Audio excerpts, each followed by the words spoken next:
What is going on, everybody? Welcome back to PlayStation Generation. We're going to kick things off with this episode in a little bit differently than normal. I'm going to cut over to a video that Court and I pre-recorded talking all about Astrobot. And as that wraps up, I will be back with Rice and Denny for the full live show. So tune in and we'll get things going in just a little bit. So I hope you enjoy Court and I talking all about Astrobot.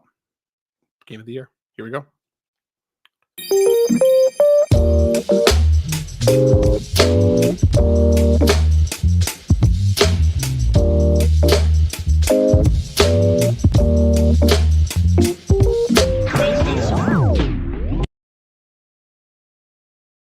What is up, everybody? I am here with Court for our Astro Bot review. We have been playing it. We finished it. Like we can just straight up. We finished this game. We finished it. I platinumed it. Did you platinum it yet? I will say this to the people. Court's not good at video games. So there are some levels that can go F themselves. You know what it is? It's the mini levels. I know. Yeah. The X's and the O's. Yep. I loved them. Some of them drove me insane. I love them, but there's one that I'm on right now with the fire, and you start off with the little ducky, and you. Yep. Mm-hmm. Oh my! That one drove me insane. I hate it. Shout out to PlayStation Canada. Thank you for sending us both review copies. But we're going to talk about it. We're going to keep this relatively spoiler free. We're not going to really go anything outside of that from a lot of the stuff that you see in the trailers. Even though I'll say this right now, Matt. I will say this, within 48 hours of the release of this game, people will see the amount of things that people are going to share about this game. Oh, unbelievable. Not a doubt in my mind. But for the people who are watching this early, who haven't had the opportunity to dive in yet, because the surprises for me are such a massive part of that experience. Finding the PlayStation boss that you weren't expecting, some of the stuff that happens throughout the game that you're just not ready for. It's really exciting going into that not knowing anything. So for all of you wonderful people, we're going to keep this relatively spoiler free. But Court, Astrobot is out. You and I have been championing Astrobot for years. I love this since Rescue Mission. Ever since the Playroom, you've also been a big fan. I've never played Rescue Mission. Oh, but you would need like a whole PSVR 1 and everything. It's a process. I'm not saying it's not worth it, but it's a process to get there. Court, how is Team Asobi's full-fledged Astrobot title? It's the best platformer I have played since Mario 3D World. Matt and I have been championing a Astrobot PlayStation All-Stars game, and we got it. I can't say enough about this game. We got the codes last week as when we were recording this, and there was a lot of plans going on in my house, and my daughter came home from camp, and I said, I have something. And she came upstairs, and the Astrobot, like that song, we didn't do anything. We played it for like 3 to 4 hours straight. I haven't played a game this much since like MLB that like I just couldn't stop playing this game. The platforming in the game, the world building in the game, the graphics in the game, the way they use the DualSense again, innovative. The first time we played it in Playroom, they do things with the DualSense that make you scratch your head. And still to this day, I'm like, how are we not getting this in video games still? Team Asobi is the only one that does this. Team Asobi took a game that a lot of people, when we first got the PS5, we were like, oh, it's just a throwing game. Turned out to be the best game so far on the PS5, in my opinion. I love Astro's Playroom. I adore Astrobot. There is so much to this game, and there's so much potential to this game for more, I feel. I feel there's a lot more to this game, and you could just keep opening up stuff. I'm gushing. This game is freaking amazing. I almost swore that. That's how much I love this game. I'm with you, dude. I genuinely think that like this is one of the greatest 3D platformers of all time. Probably a top 10 game of all time for me. Like I had the biggest smile on my face the entire time. Every level, every bot found, whether they're PlayStation branded bots or not, like seeing how they're hiding in the environment, the way that they're interacting with the spaces, the level design, across from like the main levels, there are some challenging stuff, but they're more of like a fun stuff. And then you get into the challenge levels and kind of like the smaller, the mini worlds. Like Those are the hard ones. I flashed back to, and I genuinely love Super Mario Sunshine. I flash back to that because a lot of that formula is there as well. I really seriously think that Team Asobi and Astrobot can now rival Mario at its best when it comes to its 3D platforming. I think Astrobot is as good, if not in contention, in the same conversation as the likes of Super Mario Odyssey and the like. I genuinely feel that way as a PlayStation fan as well. So there is a bit of inherent bias there, but like finding some of your favorite characters along the way, how tight and precise the platforming is, the upgrades that you get. There are upgrades that they bring in for like one level and then you'll never see them again. But that level makes use of them entirely. Like And the sound design on some of those upgrades that we get, like when they're shooting the fireballs at you with that one upgrade, the noise that it makes as you're going rolling and like the, oh my God. Like I was saying this before we were talking about a game and I said the sound design on that, like unbelievable. Star Wars Outlaws. Astrobot just killed, like Astrobot at the Game Awards. And I think we could say this now. It's going to destroy everybody. It's going to annihilate the field all across the board. I think that there is just such a massive, and you and I spoke about this a little bit before we started recording, but the attention to detail here, there's such a incredible level of care and creativity. Some of my favorite platforming levels, the casino level when you wear the PSVR and you like slow down time, I think is probably one of the coolest like platforming levels ever. Dude, you're in the Matrix in that. Like the amount of pictures that I took of like blowing up enemies, because when you blow up an enemy, you get to do, when you notice it in slow time, their guts are actually the PlayStation symbols, which is super cool. But the way they do it, and also I will say this, at the very beginning of the game, when you turn it on, the do-do-do-do-do, go watch Back to the Future. They used it, and it's unbelievable that at the very beginning of this, they do an ode to Back to the Future in the very first scene of the game. It's actually also in the trailer that we watched, so the announcement trailer. So I'm not giving anything away, but at the very beginning, they do a Back to the Future thing. But you're right. That casino level, when you're using the PSVR, Team Asobi, shocker, uses the PSVR better than anybody else because no one else is using it. It's unbelievable. And the fact that this isn't a PSVR game, because there are so many things that they could add for PSVR 2 in this, like as you play it, you're like, this can be a VR game, like easily. Like I just think that like the level design is just so on point. Like they really took, you know, the PlayStation characters, and it's not just, oh, like, here they are, like here is you know, XYZ character that you're looking forward to. And I will say that like there are some deep cuts in here. There's a lot of fan favorites. I saw like characters from pretty much every one of my favorite games that I've played on PlayStation, handheld or not. There are some missing, like straight up there are, because I think it would be an impossible challenge to get only everyone. For you, though. We talked about this before. We won't say what they are, but Matt's like, these are missing. And I'm like, I'm okay with it. I know, and I feel like that's more of a licensing issue, but like, shocker. I think there's just so much care and like and love infused into every pixel on the screen here. Like you're in water, the music's playing. You go underwater, the music like deafens out. Yes. It's like you're underwater, running through an area where there's a ton of stuff on the ground. There's like the casino level with the jewels. You hear the clinking and clanging of each of every one of them, and you feel it on the DualSense. Like it's just the rain on your umbrella mm-hmm. in the ghost level is next level. That level itself, that you do slowing the time. That's the first level that is, yeah. Is that the first level we get slow of time? I think it is, because it's in the second galaxy. So that's the first level we get the slow of time. And we have the rain going down, and the rain actually, as it hits, slowly vibrates the DualSense. Mm-hmm. The intention to detail is unreal, and how good this game looks. Mm-hmm. I think I've said this before. Horizon is usually the, oh my God, this game looks unbelievable. Astro's Playroom was the best looking game until Horizon came out. Astrobot is the best looking game on the PlayStation 5. There is nothing that competes. The draw distance, everything about this game is perfect.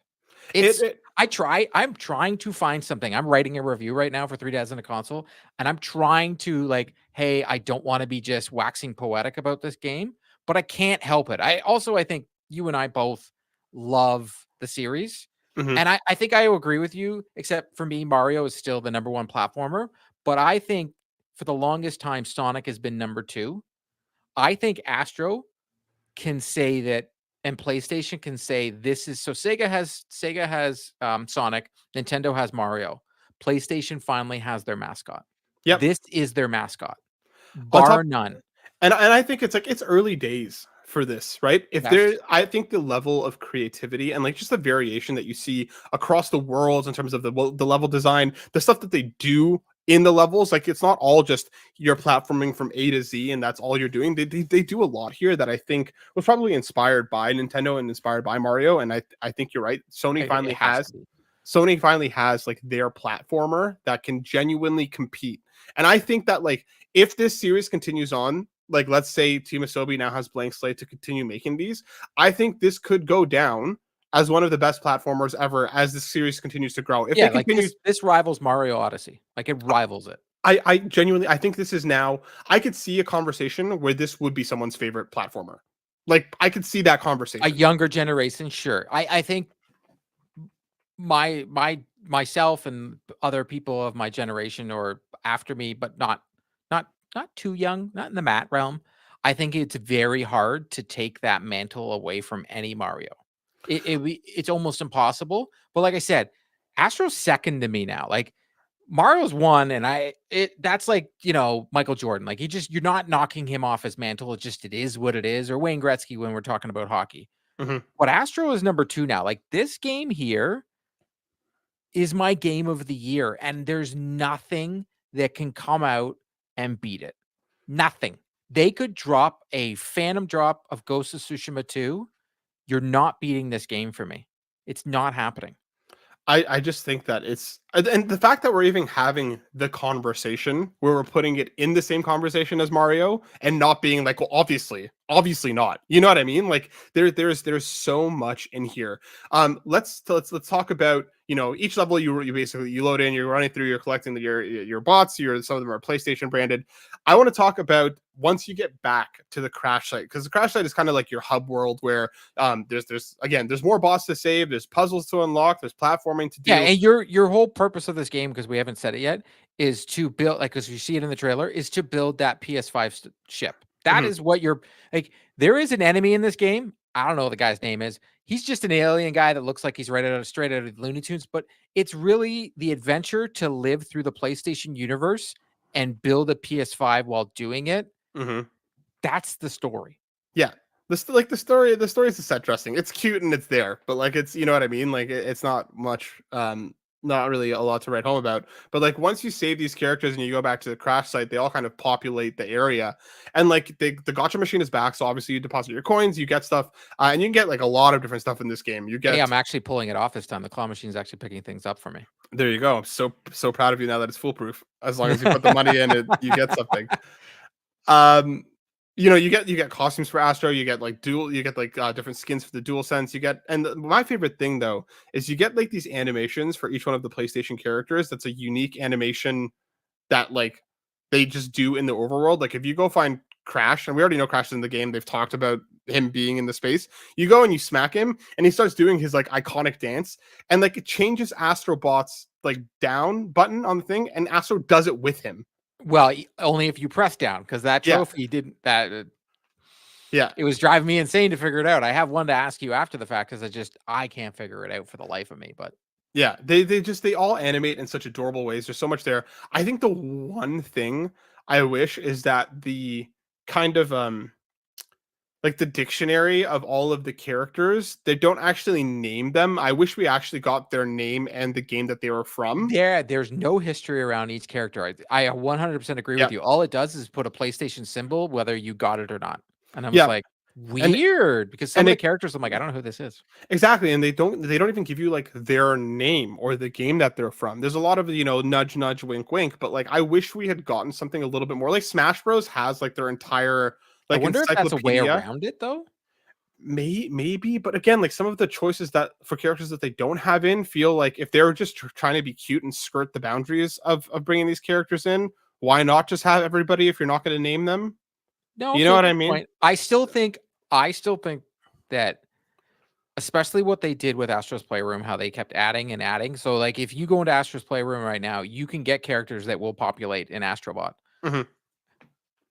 I think we're going to get more out of this game. I don't disagree. I hope we do get some like DLC, some expansions, some more stuff It's easy. because They call it galaxies now. Like, there's nothing you could just keep having more. like I'm so in love with this game. It's one of those games that like when I was playing it, all I wanted to do was keep playing it. When I wasn't playing it, all I could do was think about playing it. For the people who are listening, Matt finished this game in 48 hours. Nope, 24. 20, and it is not short. I platinumed it in 24 hours. It is 8 to 10 hours if you want to platinum it. I would say to platinum it, no, it's longer than that. Okay, so but 8 to 10 hours if I you would want to just play through it. I would say yeah. I would say probably around 10 for like a solid playthrough of everything, and then probably I would say Plus, another you're gonna die so many times. yeah. I would say another 4 to 6 depending for the platinum, depending on how much you did in your initial run. Because like if your like base playthrough takes longer because you're collecting stuff as you're going, you know what I mean. Then the platinum is just more of a cleanup after. But if you're just kind of like running through it, it is what it is, and you turn around. And It will. they give you exact of this is what you need each level. Mhm. There is also a bird when you replay the level. There's a little birdie that costs 200 coins, so it ain't cheap. So like, try and go get the thing without using the 200 coins because you need those for the gotcha machine. So like, Team Asobi didn't say, "Hey, we're gonna give you this stuff for free." Nope. When you replay a level and you can have, but there is a little bird that will show you where all the things are. And man, some of these things I'm just like, where, like, I am dumbfounded where I have to find some of these things. There is a level that I am playing. I have been playing for the last half hour today, and Mhm. I can't find something because the little birdie can't help me. And Yep. I just can't find this thing, and it's driving me insane. Yeah, the bird is awesome because for me, like I have fun looking for things until I don't anymore, and then I just start getting frustrated. So for me, when I hit that point, just be like, all right, reload the level, pay the bird, let's go find what I'm missing. And the bird would like lead you to there and kind of like sonar off when you're nearby, but it won't like one to one tell you what to do. Oh, Because but it does. If you look, it has like a little thing, and it turns and points at it. yeah, but even if you get there, you like some of them are like puzzle based, so you still have to figure out what to do when you're there because it won't like solve things for you. It'll just tell you where things are. Yes. Um, and like the other major thing that I want to talk about, and like this is in the launch trailer, it's at the end of the launch trailer. We're not going to spoil more than what the trailer shows, but like you get to the end of the world. The bosses, by the way, phenomenal. They're so creative, so much fun to fight. There's no Mario games though, because it's 3 outs and it's over. Yeah, it's Yeah, hilarious. yeah, they're so good.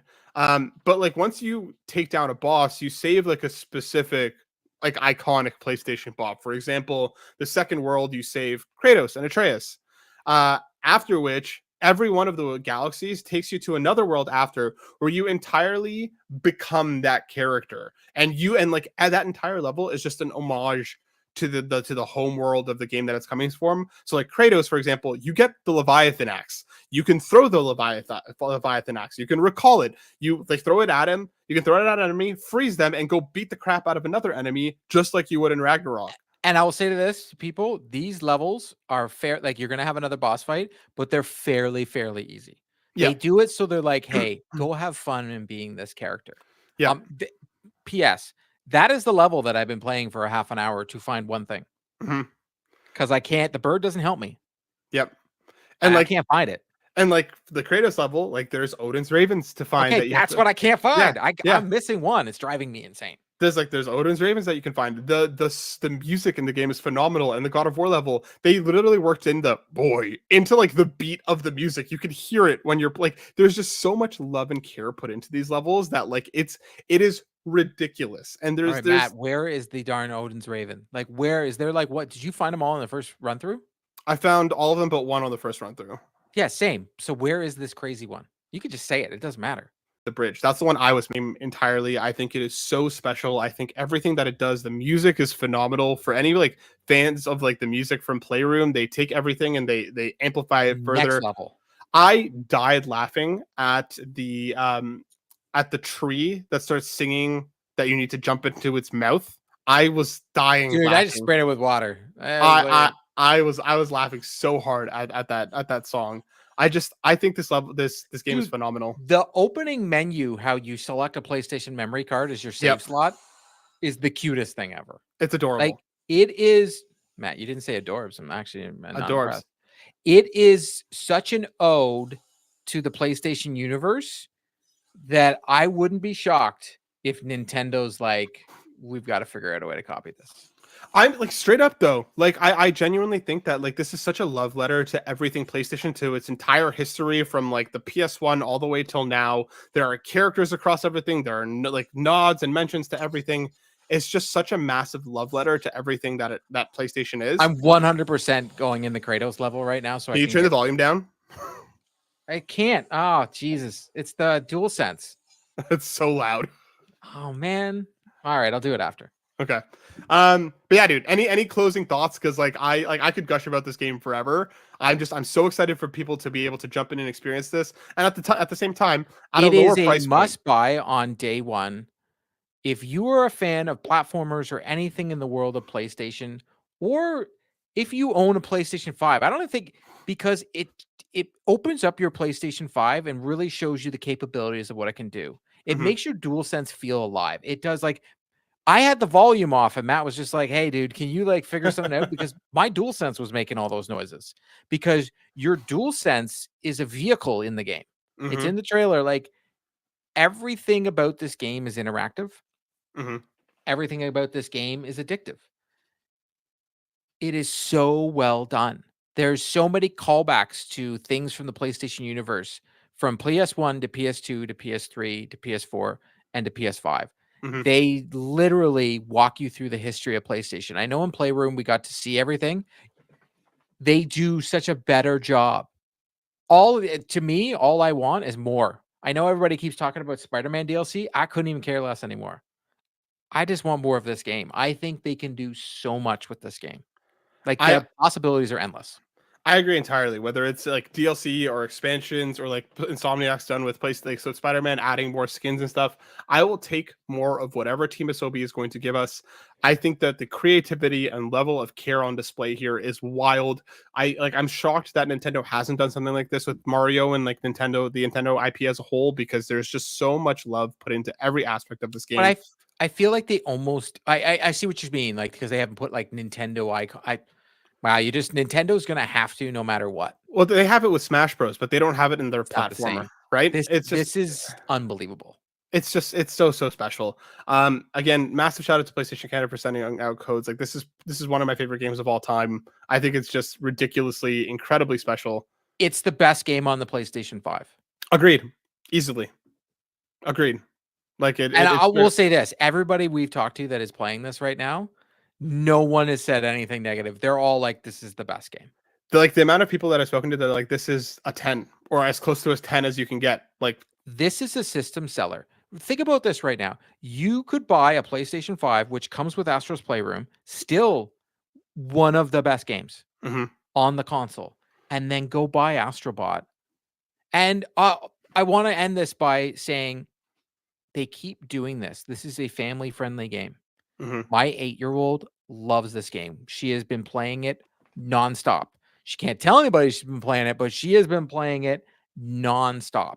Mhm. And now, what's the next game that's coming? They got Lego Horizon coming. The Yep. 2 back-to-back family-friendly games from PlayStation.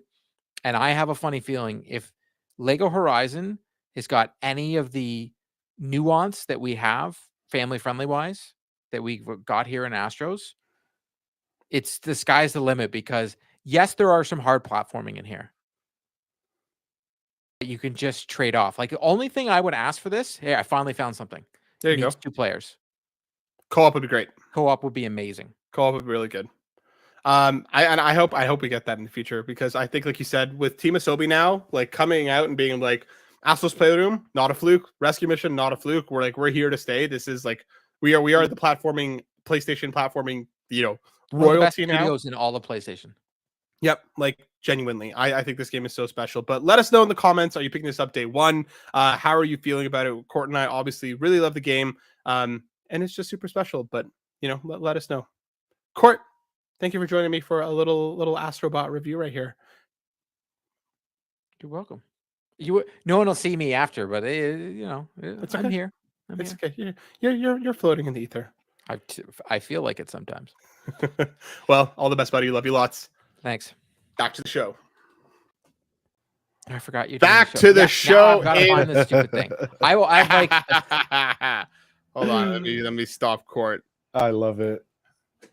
What's up, y'all? How's What it going, up, man? What's family? That was phenomenal. Well done. Boom. And now oh wow, everything's breaking bad. There we go. What's going on, folks? Thanks for joining us. That was our Astro Bot review. Court and I talked ad nauseum for a little while about how much we love the game. Reviews are out today. Gushing, so much universal praise. We're going to talk a little bit more Astro Bot. We're going to talk some Concord. We're going to talk a whole lot of stuff. But before we do all that, the PlayStation Hokage himself, Mr. Rice. Boy, what's up, Rice? What up? This is a little bit, this is fun. We're here on a Thursday, everyone. We're here on a Thursday, 7 p.m. EST. It's good to be here, Matt. So good to see you. Notice that you were a little nasally in the review there. So I'm hoping that you're on a speedy recovery. Good sir. Thank you, my dude. I'm still climbing that hill. I got COVID after Fan Expo, and I basically ended up locking myself in a room all last week, which all kinds of sucked. I had Astro to keep me company for the tail end of it, so that was something at least. But yeah, dude, I'm getting there. I'm getting there. So I appreciate you greatly. And of course, we're joined by our fabulous. It doesn't look like Court. He does look better. Hanging out with us for the next little while. He's either get rich or he's dying streaming, Mr. Hey, what's up, Benny? What's up? Listen, why didn't nobody tell me about the backwards cap? Like, you didn't get the memo, me on the memo bro? there, dude. This is something that we do this like completely by accident, and it's happened on more than one occasion that we all just rock up in backwards cap. So now you're just gonna have to roll the die. We don't talk about it. You're just gonna have to like find. You know how like people sync up in different ways. This is you'll get there. You'll get there. We'll spend more time together. A week, 1 week every month. We'll all sync up and wear backwards hats. We're just on a different cycle, you know. But one day we'll sync up. That's one okay. day. One day we'll. I get it. Anyway, dude, how are you? I'm great, man. I forgot it's Thursday because short week. Yeah. But yeah, no, it's good. It's good. Hanging out with you guys is always a fun time. I'm excited. Thank you for joining us for the next little while. Court will be out for the next little bit, and I'm very excited to have you along for the ride. So I appreciate your time, my friend. My pleasure. All right, my guys, let's go. Let's kick things off. You've already heard me talk a lot about what I've been playing. I'll save the rest of mine for after. So let's change things up and shut me up for a bit. Rest, my dude. What have you been playing? What's been keeping you busy? Yeah, I've been playing. I've been doing a few different things in the gaming space. I am still working through Star Wars Outlaws. Having a good time. Taking some more detailed notes on what I loved and perhaps what could have been better in terms of the experience. And a lot of the things that we had talked about before with Court, they are still resonating. Whether it may be the little rhythm game that you play when you're lock picking, or even just the textures and the kind of smoothness of the graphics.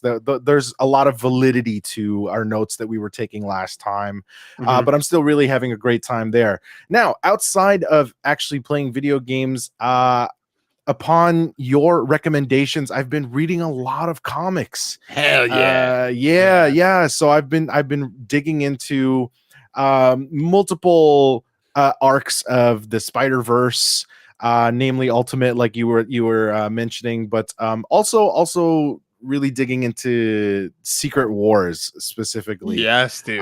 So yeah, I'm excited about that, and my son and I are really diving into the comic book stuff, which he's super enjoying. Oh my goodness. Yeah.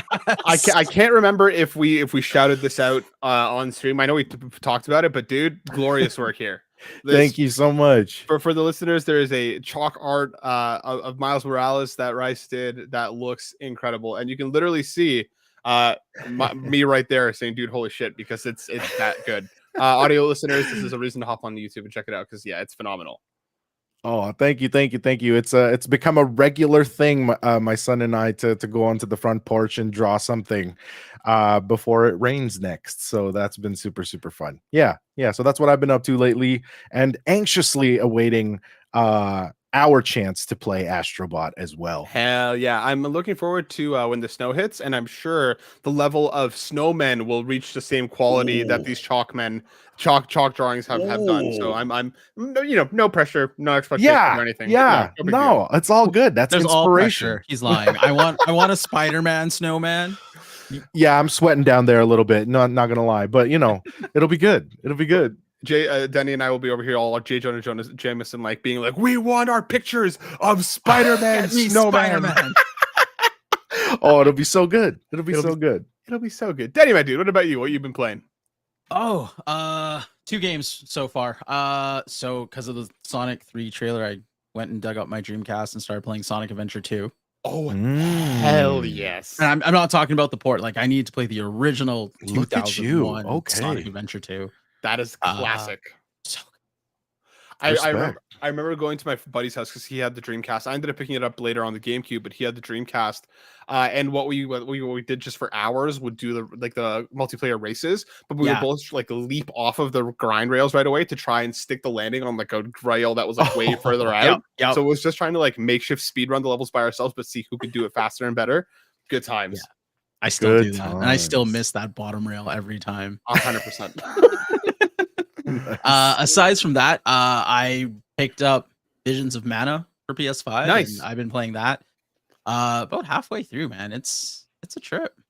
How is it? I haven't really ever actually played a Mana game, and for a lot of people, this seems to be like a good intro point to the series, and it seems to be solid. Yeah. What are we thinking here? So, solid game. Yeah, if you haven't played a Mana game, it is a good entry point because none of the Mana games are really connected. They just kind of have the base plot point that's kind of the same. But it being the first Mana game in 15 years, it has a lot of the more modern quality of life improvements that we've seen come through games. It's a bit of a challenge. If you've played Trials of Mana, the remake that came out a couple of years ago, a little bit tougher than that. So you definitely want to you don't want to compare yourself to that game. But all in all, solid game. It looks gorgeous. It looks like beautiful. Super pretty. I might have to dive in eventually here. As for myself, outside of playing Astrobot, I also dove into Black Myth Wukong. Put up a little starter guide over on But Why Though. I am getting my ass beat. Like up and down the court, the field, wherever people's ass get beat is the place where I call home. It's really cool, and I think that the combat kit is really, really interesting. I think I'm not a Soulsborne player. First and foremost, I like a good fast action game, like the Bayonettas of the world, the Devil May Cries. That's more my scene, and this isn't all the way there. I do think, despite players saying otherwise, this is more Souls-like than it isn't. Especially because the part that I've kind of fallen off of, I think it's like in the second or third chapter, but from the save point, there's quite a long run to the boss that I keep losing at. And the boss isn't so difficult that I don't see a way past it. Like, I've gotten very close a number of times, but every time I die, it's a solid like minute to minute 30 run all the way to get back. And that momentum kill is really, really doing it badly for me, because if it was like, again, a lot of the other checkpoints so far have been great. Like, there's a checkpoint right outside the boss area. Usually if I'm losing, okay, I can get right back in and do another run at it. But that extra run, especially because I'm running through and avoiding all the enemies along the way just to try and get to the boss so I can be, fighting fit when I do so, it's just annoying. And I know this is a staple for Souls-likes, especially to have these like, run up to the boss, but I thought that Wukong was doing a cool subversion where it wasn't that bad, but at this point it's pretty frustrating. Gonna keep going with it because I obviously got derailed for all things Astrobot, so I'm gonna keep going with it because I do like what I'm seeing. But that's a complaint for me right now, that just the amount of mediocrity in between the fights can be a little stagnating and kind of kill the vibe. Yes, momentum is everything in those types of games, and Like even in Stellar Blade, it was nice that if you were to die at a boss fight, that you could just kind of restart at the boss. Mhm. But having to run through a minute plus is a bit of that feels like a chore, I bet. That sounds like a long time to get back to a boss. Yeah, it is. I'm saying, especially because it's like, it's a tough boss where like you're not dealing a ton of damage, so the boss fight is long on Right. top of the run up to the boss is long. So it's just this double header of like I'm just feeling like I'm just losing speed. Like I'll hop in, give it a couple runs rather than before, like all the other bosses. Like I had lost a bunch, but at least I was like, okay. I see what I did wrong. I see what I did wrong. Now it's just like I'll hop in and give it like 2-3 goes, and if I can't beat it, I'm like, I'm back out. I'm gonna go play something else because I'm just getting annoyed getting to the boss more so than I am actually fighting the boss. But it's really cool. I can see why people are really vibing with it. Yeah. So much so that let's stay on the Black Myth Wukong train for our first news story, because coming from, where is it here? IGN. Black Myth Wukong following Elden Ring's lead with DLC expansion before any sequel. Black Myth Wukong developer Game Science is working on Elden Ring style expansion for the game ahead of any sequel. It sold an eye-watering 18 million copies in just 2 weeks across PC and PS5, Bloomberg reported, making over 700 million in revenue. That's enough to put Black Myth Wukong up there with the likes of Grand Theft Auto 5 and Call of Duty Modern Warfare 2 as one of the fastest selling games of all time. I needed to shout this out because, like, wow. Yeah. That's wild. That's awesome. Like, the fact that it was already breaking like ridiculous records on Steam, for like the amount of concurrence that it was setting for a single player game, like over 2 mil at points, I think, was unbelievable. Right. And again, this game looked cool, but I don't think I ever would have predicted that it had this in it. You know what I mean? This felt more like, no kidding. Oh wow, it sold 1 mil in its first month. Here's like, it's doing well, and it looked like a hit, but like, god damn, man, 18 million units in 2 weeks. Was not expecting that. No. And like, not at all. I want to ask you guys about this because I feel like a number of the hits this year are not exactly the ones that we've been anticipating. Helldivers 2 seemed like a hit out of nowhere. The hype for it seemed to be in the ground before it came out, and then it was everywhere. Pal World, again, hit massively. Mannerlords. A lot of these games that have been like the top sellers this year are ones that we maybe like weren't anticipating them to hit that well. So like, what is going on this year, Denny? What is it with these games that are just like they're vaulting into a stratosphere unlike we've seen before, and it's not the ones we're expecting? Right.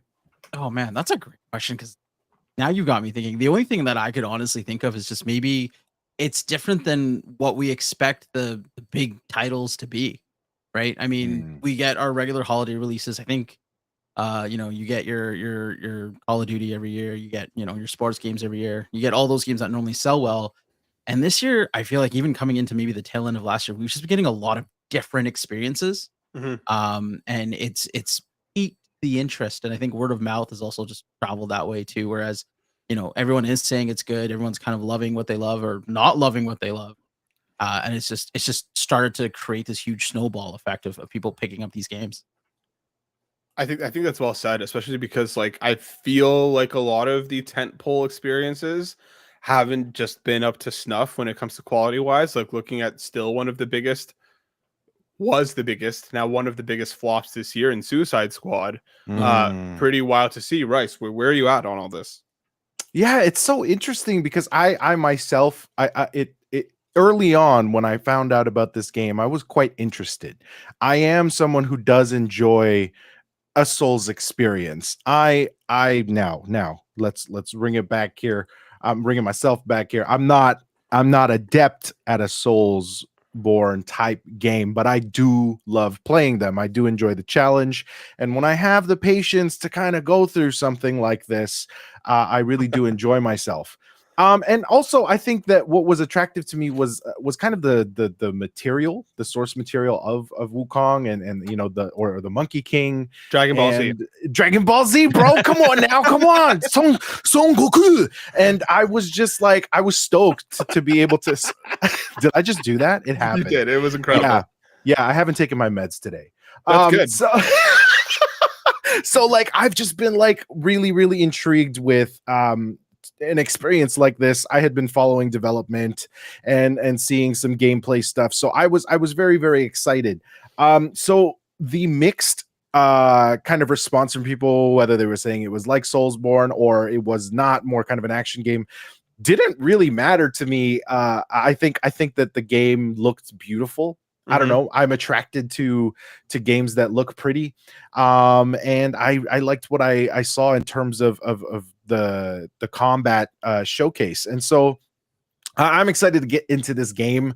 I think that, you know, a lot of people shared the same sentiments that I have about it. There is a bit of familiarism with the game while also like bringing something new to it. So I don't know if I can speak to the sales. It's pretty interesting. I think that everybody talking about it is saying the same thing. It's like, I don't know why it's selling so well, but I mean, like, cool.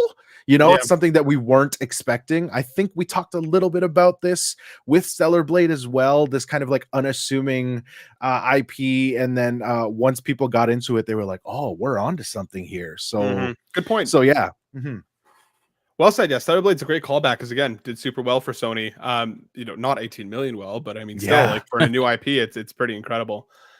Let's keep this train rolling. We're actually going to circle right back to Astrobot Town because we've got a couple of news points to hit. Because coming from VGC, written by Andy Robinson, Astrobot DLC will include challenge and speed mode levels. Team Asobi confirmed the plans during a studio visit last week.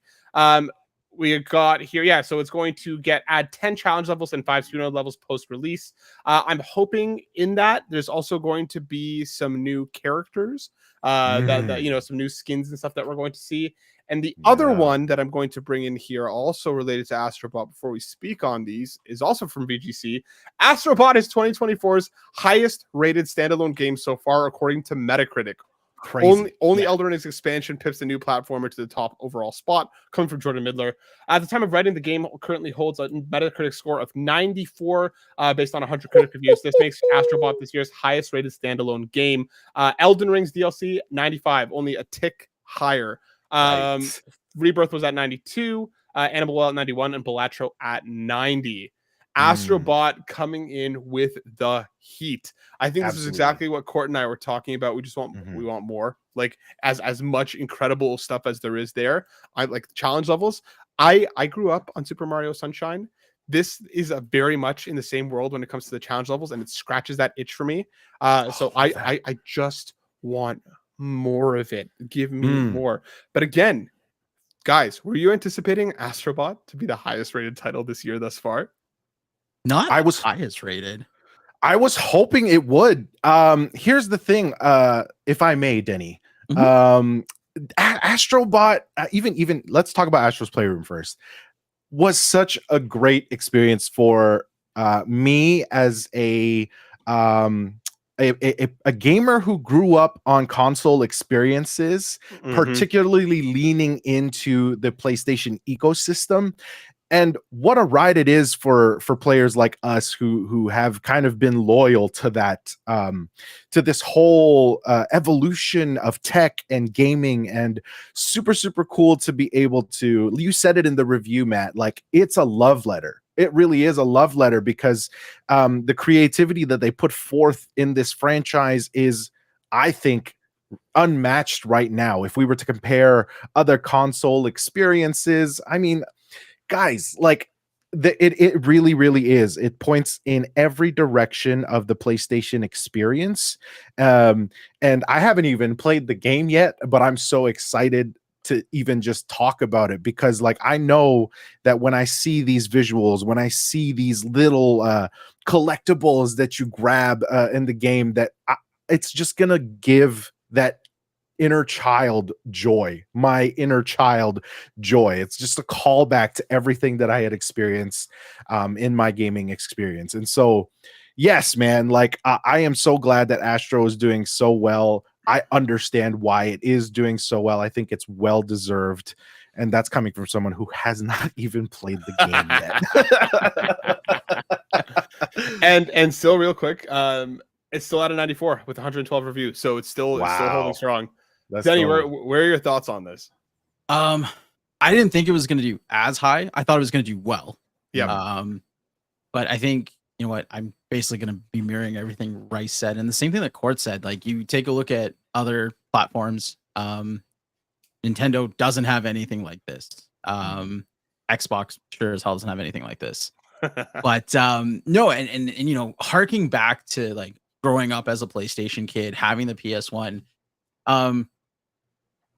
it's like this is the kind of game that I feel like we would have gotten on the PS1, but it just obviously adapted to modern time, right?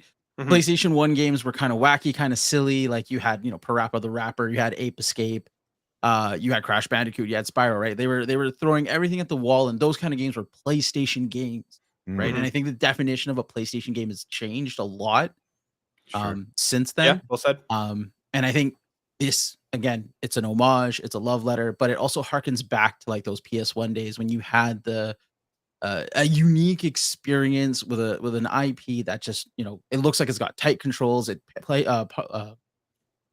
what's the word? It harkens back to everything. And you know what, like, yeah, seeing the reviews, seeing the footage, and yeah, I can't wait to play it either. Like it's preloaded, ready to go. Hell yeah. I'm telling you guys, like, I know when we talked about this, I think it was last week, we were like, where's it going to land? You know what I mean? In its Metacritic. And we were all kind of like, it could hit over 90. And I remember us being like, you know, being conservative, a platformer, I feel like unless it's exceptional, it's hard to hit high on reviews. Like generally speaking, unless it's a Mario, like you don't usually see platformers doing incredibly well when it comes to critic reviews. This is one of those titles that, like, I was playing it and I was like, this is a legit 10 out of. Am I off here? Like, you know, am I, like, again, PlayStation fanboy, Sony pony over here, right? Yeah. Like love this IP, love all the stuff that I was seeing on screen, and it was like, is it just me? And the more people that I talked to, that they're like, no, like this is a 10. Like, yeah, you're right. Like this is wild. This is weird.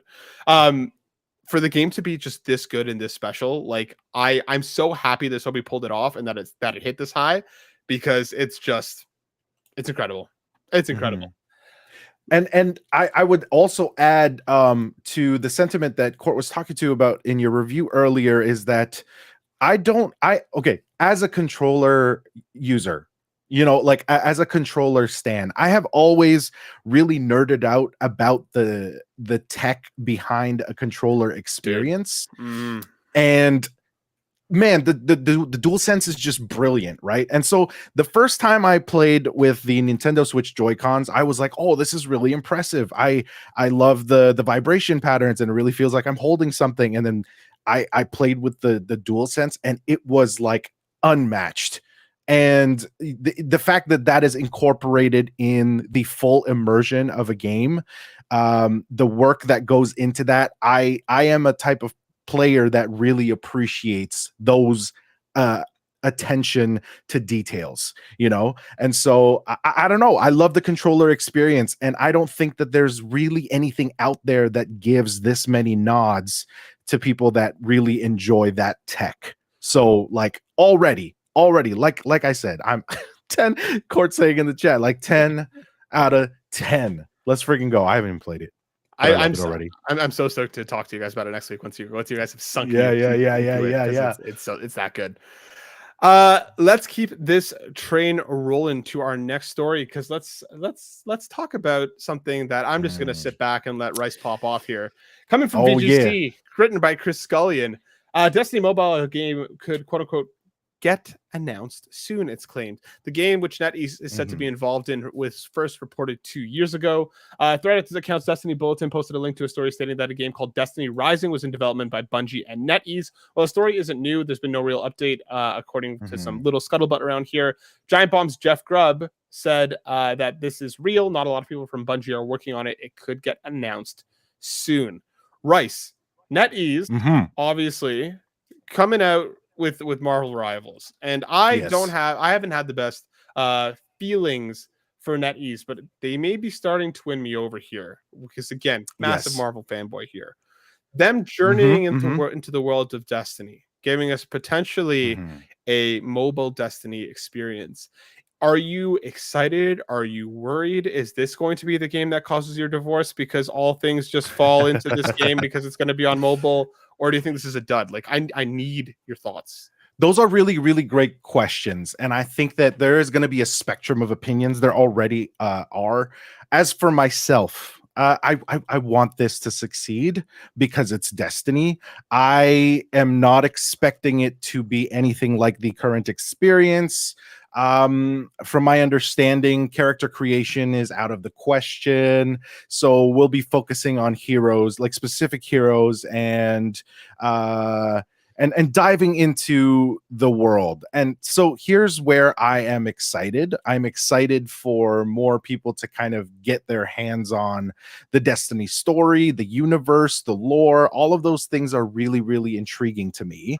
Now, that said, there's not a lot of people from Bungie working on this, so it's going to be completely different. I think that people need to go in expecting that. And another note, it's going to be a mobile game, and I think that can be that can definitely be a point of contention for many. I don't often game on my mobile device. I have this kind of clear separation for my gaming experiences and my phone. Maybe that's because I have work on my phone. Who knows? But I'm intrigued. I'm intrigued at best. I don't know that I am leaning one way or the other. I think that I would love to get my hands on this just to see, what it can do for me. Being a Destiny stan, but I don't think that anybody should really be going in with expectations that this is going to be an experience that mirrors what we already know. This is going to be something completely different, one to even let's say enhance the current fan base experience, or maybe even draw some new people into the universe. I don't really know that I've answered any questions, but all this to say, all this to really say that it puts a lot of question marks up in the air, but I am intrigued, and I think that a lot of people are intrigued. So yeah, that's where I am. That's where I'm at. Danny, let me ask you this, because I'm like Rice. There's just something in my brain that turns off when I try and play games on my phone. Like, I've had Chrono Trigger on my phone for years, and I keep being like, I'm gonna play this on my phone, and I start it and then just put it down. I just can't enjoy these kinds of experiences unless it's like a very curated, specific mobile experience. What does Destiny need to do on mobile to draw you in? Is there anything that it could do? Where are you at on this? And what do you think it's going to look like? So I haven't really followed too much about this. So, I mean, I don't think you can do a first-person shooter on mobile. I think they're going to have to take a different route and find a different genre to integrate into the Destiny universe. Maybe a top-down type of game, or something more third-person. But I think what they just need to do is keep it simple. If they want like the core Destiny experience and just strip away a lot of the extras that you get from a console experience to make it easy, pick up and play. And I think, what the biggest thing is, honestly, mobile gaming, unless you're playing something that's designed, obviously, like you said, curated for a mobile experience, you can't, expect a lot of people to sit there. I've tried doing this. Like, I've tried playing Call of Duty online or on the mobile. I've tried playing what was that Final Fantasy Fortnite style game? Oh my god. The first soldier, the last soldier? Something like that. I played it. And I've given mobile gaming a try to the point where I even bought the Razer controller attachment for I did the same thing, and then never used it. It's sitting on my coffee table collecting dust. And I think it's the same thing. It's just the gaming experience is so different on mobile that you need pick up and play, because this is the thing. I think it's like, this is what you do when you're waiting for the bus, you're waiting in a doctor's office. You can't have a very lengthy story experience, like how long some of the dungeons are in Destiny. I don't think you can do that on mobile. I think you need to keep it very, very compact. I think you strike a very interesting thing with a potential switch to third person as well, because I think in a world where it's NetEase and it's mobile, it's going to have microtransactions, whether how heavy they are or aren't, but they will exist in some form. So a switch to the third person where you can now monetize skins that you can actually see is an intriguing point. I think you could be onto something there. Let me just say this right now: if this is like a Destiny strategy game that's on mobile, I'm in. Otherwise, I don't know. I don't know if I'll be there, but I'm curious to see it. Yeah, it's so interesting because, like, let's say if Denny, you bring a good point that, like, if you're on your mobile device, you're multitasking, you're doing a lot of other things, you're going to get notifications while playing this game, you're going to want to be able to jump out or jump back in very, very quickly. And so this game, like I said, cannot be like Destiny experience, the current Destiny experience, which is mechanic heavy, which is narrative driven. All of those things that make up the bones of the current Destiny experience actually don't quite work with the mobile experience. And so how they're going to do that is intriguing. So I certainly see a world where it could be a strategy game, and I think that it would draw some players in, especially those who perhaps don't like the first person shooter genre, right? So there's room for a lot, but at the same time, it's like, I don't know. I think my butthole's kind of clenched at this point. So we'll see. We'll see. Damn, I should have taken my meds. It's all good. Let me ask you a question, Rice, really quickly. Would you get it if the game was an endless runner?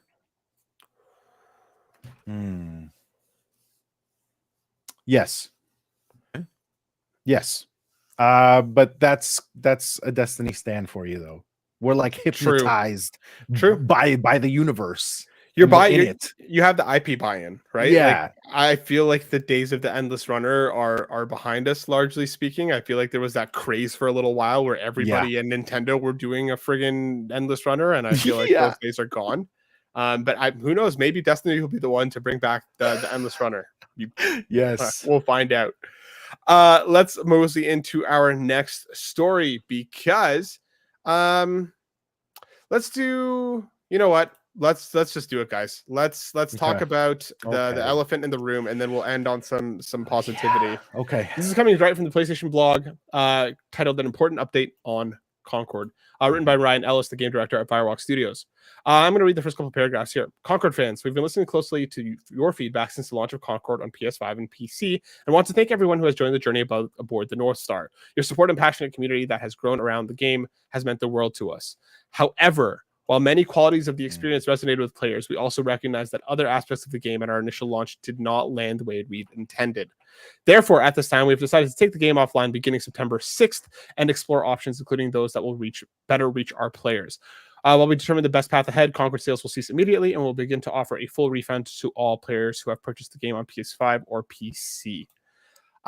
Guys, I can't believe that this happened. PlayStation has pulled a reverse Uno on Concord 2 weeks into its lifespan.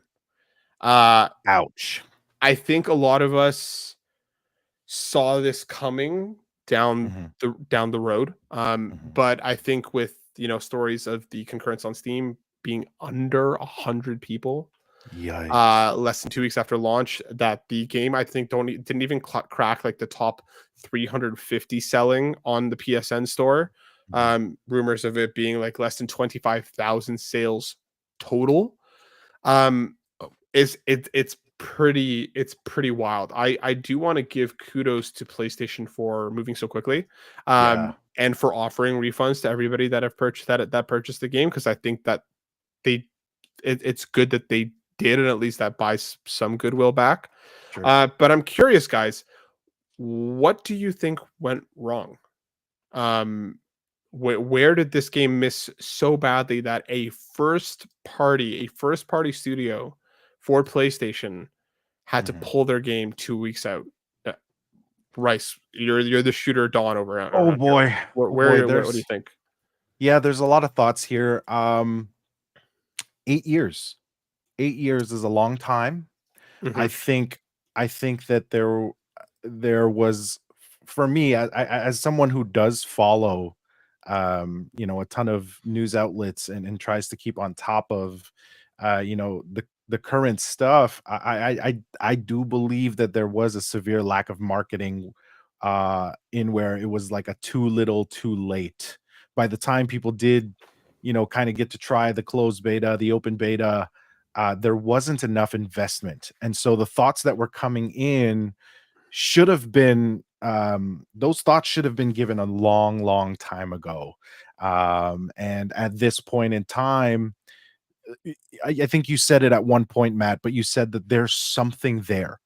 There's something there that could have been fleshed out, but like after 8 years of development and were where they were at when we actually got our hands on the gameplay, it just wasn't enough. It just wasn't enough. And on top of that, it was a janky experience at best. And just inevitably compared to other experiences that already exist and are better. And so it's unfortunate and it's heartbreaking for those who had kind of, put their blood, sweat, and tears into the development of this game. It's just unfortunate that it didn't really get a fair shake. But honestly, like as someone who participated in that, it just wasn't there. It wasn't there. Danny, what do you think?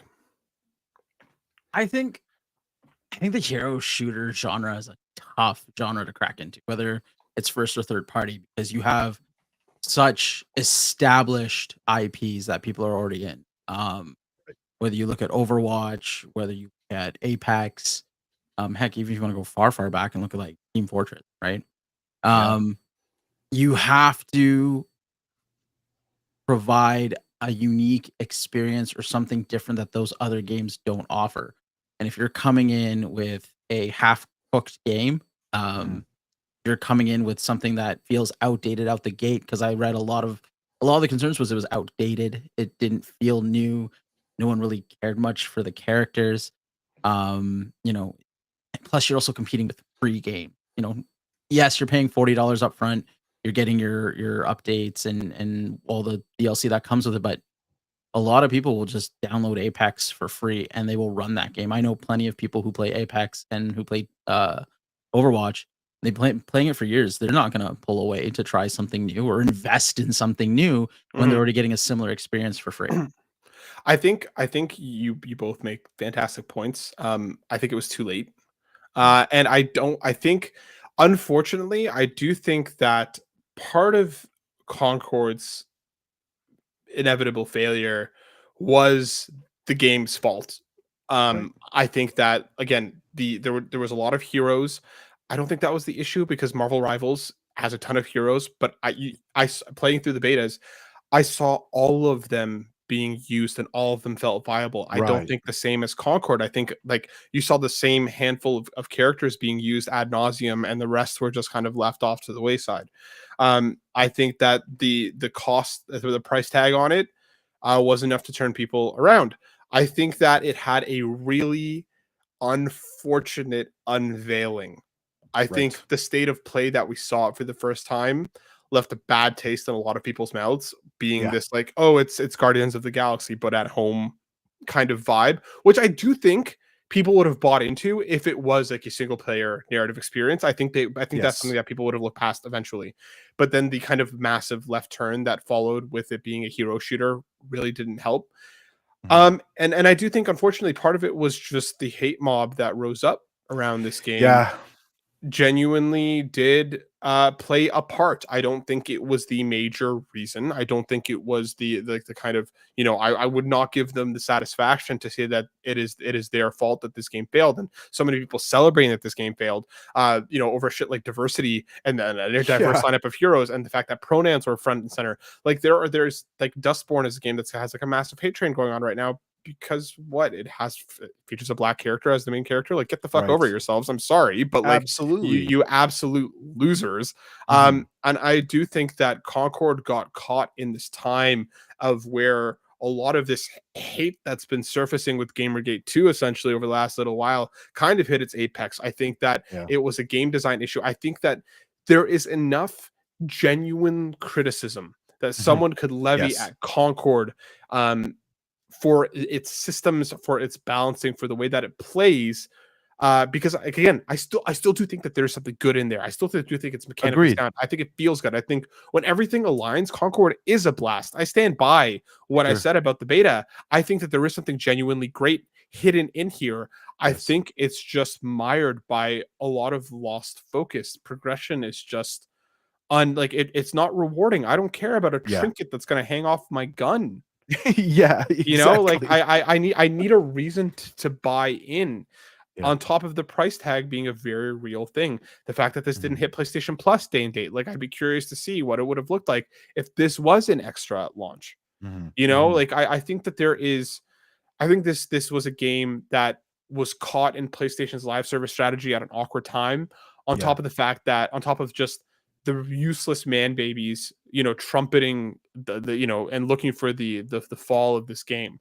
Yeah. I'm going to bring in our question for this week coming from Nagachaka. You know, I Sure. have to ask, what is Sony's future when it comes to live service games after Concord? Will they continue to invest in this area, or will they pivot back to single player narrative driven games? Because of course, we got stories over the last couple of years that they had 12 games that they were prepping. Then that number was rumored to be cut in half. Then there's the stories of, you know, what happened with The Last of Us multiplayer, what happened with this. There is, you know, there's rumors, not so nice rumors going on about Marathon right now. Mhm. There's the PlayStation's live service efforts, yes, started off incredibly strong with Helldivers, but even now that the community is seemingly turned against the game, what do you Yeah. guys think? What is Sony's plan with live service moving forward? And to add on top of his question, will we ever see Concord again? Denny, what do you think? I hope we see Concord again. 8 years is a lot of time to invest into something. And you know what? I think I said it, blood, sweat, tears. It hurts. You know? Yeah. But then what do you do with it? Do you try and pull what Square Enix did with Final Fantasy 14 and just, you know, rebuild it from scratch? Taking feedback from what people didn't like from the original game, or does it come back as, oh, what Sony's good at doing and making it a single player narrative experience? Um, I don't know. I could see it going one of those two ways. And if I'm Sony and if I'm seeing that, you know, there's more benefit to go one direction, which I feel would be maybe the latter, why not go that way? Mm. What do you think about Sony's live service plans moving forward outside of Concord? Um, I don't know. I don't know. The fact that everything's being cut out, um, and it's scary to see because I think there's a lot of great opportunity there. It's just I think they've always had a struggle with live service. I think they've always had a struggle with like online. Um, and I mean that might be something that's just internal. And I don't know if they don't know, but why not take a page out of like what Microsoft is doing and maybe just try and find a way to put your unique PlayStation spin on it? Rice, what do you think? Yeah, I don't think it's great. I don't think that PlayStation does great with the live service model. You know, with regards to Concord, I would love to see it come back. I really, really would.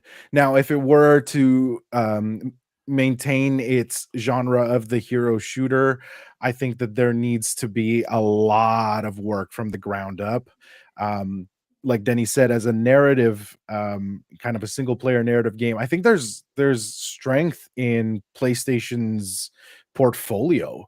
They are known for doing the AAA experience where you are experiencing this very deep immersive story while complemented with awesome gameplay. And Concord right now, you know, after the 8 years of development, it doesn't have either of those things. The bones aren't there for me to feel confident in it yet.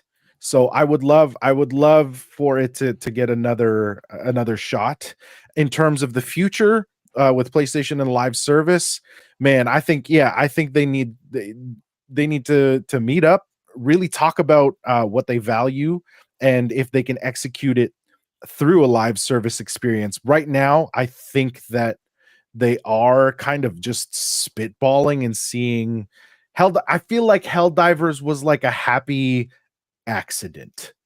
Is that Fair. fair? I don't know. I Yeah. don't know if that's like if that's a slight on the game, because I really loved my experience with it, especially playing with people, but it did feel like a happy accident. Mhm.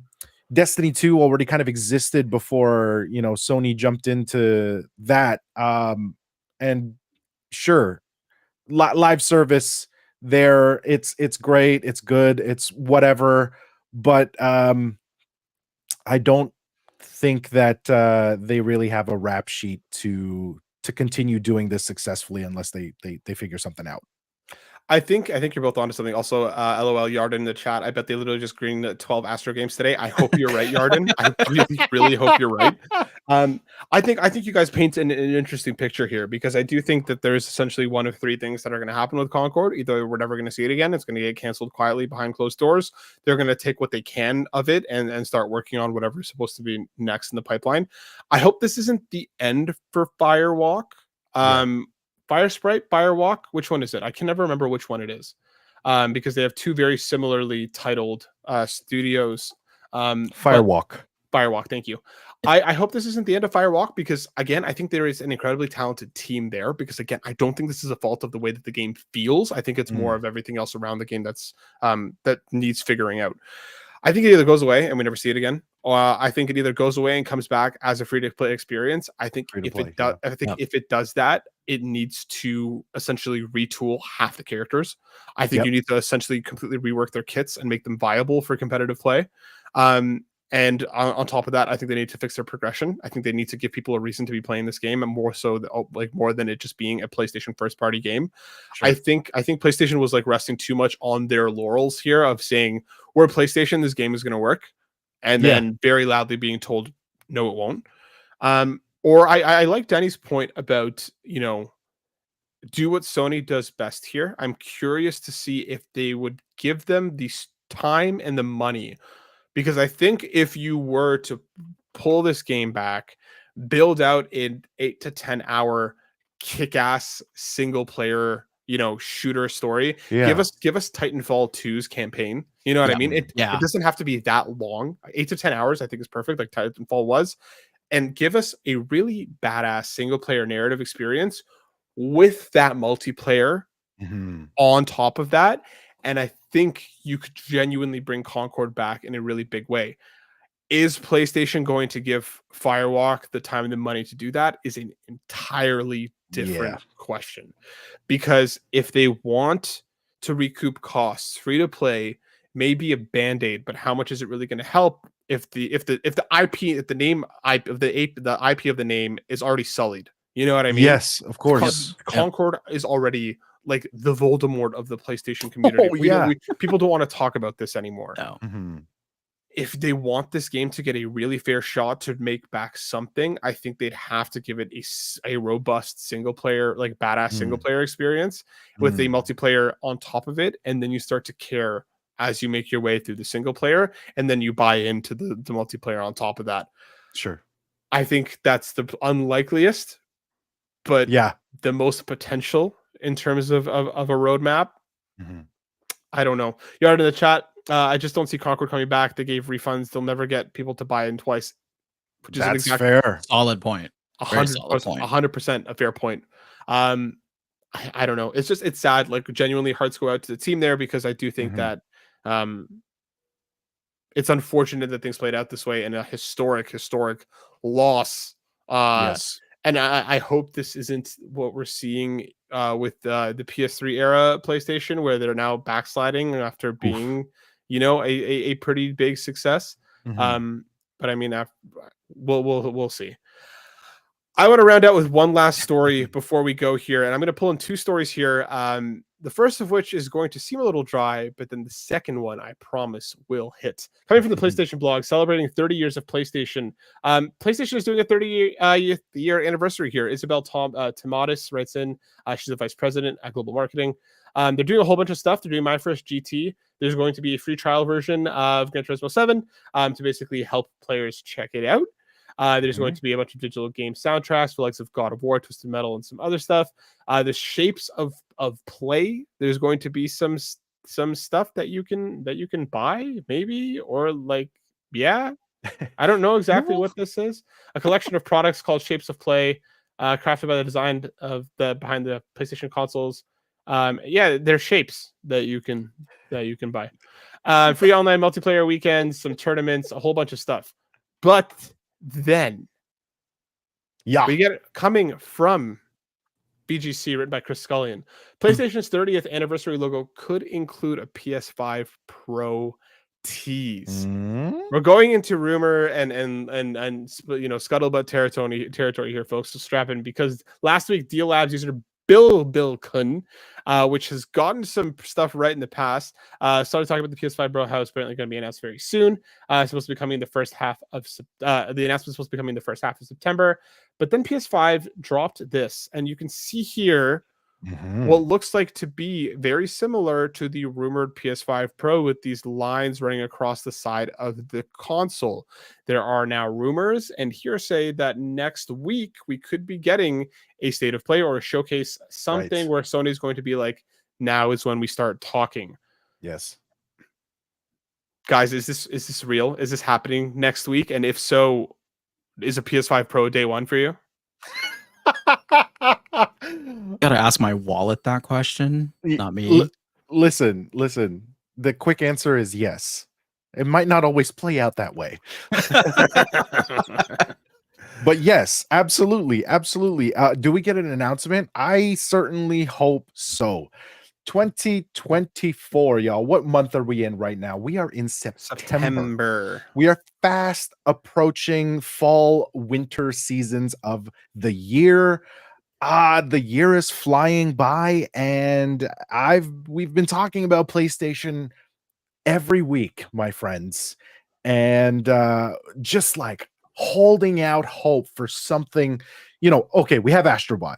Astrobot, and wow, amazing, so happy. But we want more as PlayStation fans. We want more, and we expect more. And so I think that, to the question, do we see it? We have to, because everybody else is making moves. From Nintendo to Microsoft, whether they've been good or bad moves, they are making moves, and they're making waves, and they're making conversations and discussions. I'm really passionate about this because I care. I have been a PlayStation consumer for so many years, y'all. Come on. I've bought into this ecosystem. I've bought into this exclusivity, and it's just this year it's a drought. And I feel like they need to throw some Hail Marys at this point. So give me that PS5 Pro.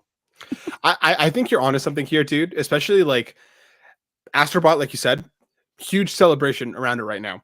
I think they need to start talking, and they need to put Concord in the rear view fast. Be like, guys, look, Astrobot, highest rated title of the year. Here is what is coming next. Here's the PS5 Pro. It launches in November. You're going to be able to do X, Y, and Z on it next year because we have Wolverine, we have GTA 6, this, that, and the other. Here are all the reasons why you need a PS5 Pro next year, and here are all the games that will make this upgrade worth it now, or will make the upgrade worth it now for what's going to come later, because I don't think they have enough into their current stable to be like, here's why you need one. I think they need to talk about here's what's next. Denny, how much do you think we're actually going to see here? Are we going to get like, here's 5 new bangers that you think we're coming, or they're gonna be like, here's the PS5 Pro, we're going to talk more about soon? Like, what do you think is on deck here? Okay, so before I say anything, I just have one quick pop quiz for the both of you. Yes. Do you know when the PS4 Pro was announced? Not year, but date. No, I do not. September 7th. Bro. So, if history tells us anything, and if you're an iPhone user, you know how that is. For example, the phone gets announced in September every year, pops out in October like clockwork. Like clockwork. And if we've seen anything, we know how the slims play into a PlayStation life cycle. I would not be surprised if we see something. It's a great time to announce it. If you're celebrating PlayStation's 30th anniversary, yeah, that's true. Why not? And maybe they're holding it back, right? Make it a big deal. Make it a big deal. Hell, you know what? I'm a little upset. Like, why have we not announced a PlayStation anniversary controller yet? Right. Feels like a good time. Where's my PS1 design DualSense? Oh, dude, I want that. I've kicked myself for missing the PS1 controller. Yeah. I literally was staring at it at the store, and I was like, I'll pick it up in a couple of weeks, and then they were gone. They were gone, of course. I was so mad at myself for years. So, Denny, preach. And, Yes, and sir. we got the PS4 Pro a few months later. I think we got it in late November, early December, so right around that Christmas time. And I remember trading in my like launch PS4 and getting that Big Mac of a system. Hell yeah. So yes, I want it. Will we see it? I hope so. Like the stars are aligning for me. They better, boy. Right? Like why wouldn't you take the biggest opportunity? You are now announcing this anniversary. You are going to be like, hey, one more thing. Here's your PS5 Pro. And you're right. You need to sell it. You need to sell it because if you talk to anyone about a PS5 Pro right now, honest to God, what would be the biggest upgrade? Like your PS4 to PS4 Pro was from HD to 4K. Are we really going to go 8K gaming right now, or 3 times the ray tracing? Like, what's the selling point of a PS5 Pro? They need to really hit that home, or else I don't think people are going to be warranted enough. People are already upset that we got the Slim because they're like, I don't want a Slim, I want a Pro. So the demand is there, the hype is there. Sony needs to come out blazing with an announcement. I think 60 frames is going to be the big selling point. I think a consistent 60 frames with ray tracing at, like full, like without compromise. Right. Like the rumors are that this is supposed to be like a 50% increase on what we have now. So it does seem like a sizable step. But I think you're onto something, Denny. I think they need to talk about this is why you need one. I think they need to make that case with their hardware, saying this is why you need the hardware because this is what it's going to do. But I also think they need to back that up with software. The next PlayStation thing that we know about is Until Dawn's remake a month from now, and then we're in no man's land. We have nothing else that we have confirmed. We know Wolverine's coming, but that's about it. We don't know what the first party studios have in the tank for us next year, and like I feel like next year is going to be a banger year for PlayStation. I think they've been holding back a little bit over the course of the last couple of years because again, there was a lot happening. The pandemic, the landslide after. I think this generation really got messed with timing because of the pandemic and how it messed everything up. So I think we're only really going to be walking into it properly now. So I think the PS5 Pro needs to make a use case for it as hardware, but it also has to make a use case for it on the software side and say, here is why you need it, because this is what's coming and it will look that much better there. It will obviously, if anything happens next week, we will keep everyone appraised, and I'm ready to react. I'm ready to freak out. I'm ready to pop off. Let's go. So let's see, and let's hope that happens next week. Folks, that brings us to the end of this week's show. Thank you so much for tuning in. We appreciate all of you so very much. Rice, my dude. Thank you. If people wanted to hear more from you, where could they do so? So twitch.tv/Rice BOYYY had a nice little stream last Thursday. Just caught up with the community, just haven't seen quite a few people in a while. So it was really nice to really get back into it, not play any games, really just connect with you guys. And so that is something that I highly value, and I am currently in the works of a new schedule and trying to figure that out for the fall. Heavily creating content for the YouTube channel and for social, so please follow me, same handle, Rice BOYYY TV on all socials and my link tree. Thank you so much. Go check Rice out in all of the places. Danny, my dude, where can people see more of you?